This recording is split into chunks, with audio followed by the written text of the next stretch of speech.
In die hartjie van Toskane, omring deur heuwels en Renaissance skoonheid, lê een van Italië se mees historiese stede. Florence is bekend vir sy kuns, argitektuur en eeuse geskiedenis.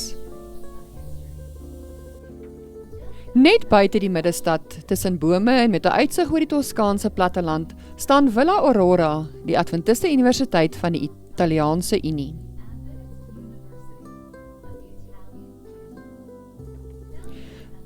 Villa Aurora, gestig as 'n teologiese kweekskool in 1940, het gegroei tot 'n sentrum vir teologiese studente, kulturele uitruiling en geestelike vorming vir studente van Italië en reg oor die wêreld.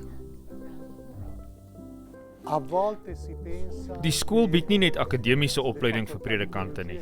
Dit is 'n plek van besinning, die uitbreiding van denke en die ontwikkeling van teologiese en kulturele denke. Vir die Adventiste Kerk in Italië, 'n unie van minder as 10.000 lede, speel Villa Aurora 'n belangrike rol. Hier word studente voorberei vir die bediening, groei in hulle geloof en leer hulle hoe om met die kultuur rondom hulle om te gaan.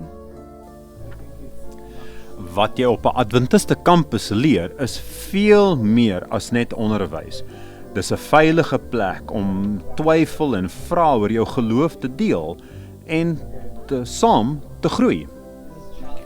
Om hier te studeer was die beste ervaring wat ek nog ooit gehad het. Dit is soms uitdagend, maar as jy die uitdaging aanvaar en dit geniet, verwerf jy skatte vir die res van jou lewe. Soos wat die inskrywings gegroei het, het die behoefte aan ruimte ook toegeneem. Een van die historiese kampusgeboue het opknappings nodig om meer kamers vir studente te bied. Die opknapping kom met unieke uitdagings. Baie van die kampusgeboue is deel van 'n beskermde 14de eeuse villa, wat beteken dat elke opdatering die historiese struktuur moet bewaar, wat beide koste en kompleksiteit verhoog.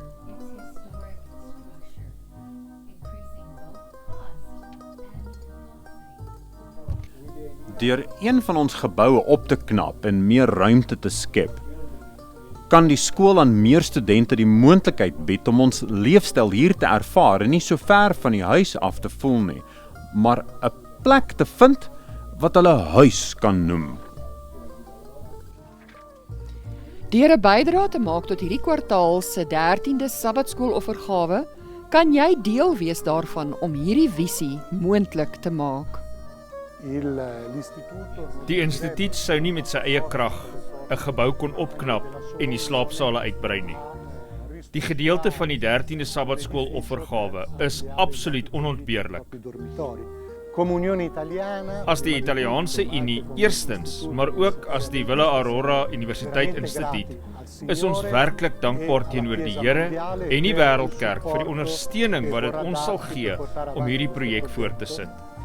Dit sal ons toelaat om die opvoedkundige waardes van die Adventiste Kerk aan ons studente oor te dra. In 'n stad bekend vir die vorming van geskiedenis deur kuns en kultuur, vorm Villa Aurora lewens deur geloof, opvoeding en gemeenskap. Dankie vir u ondersteuning van sending reg oor die wêreld.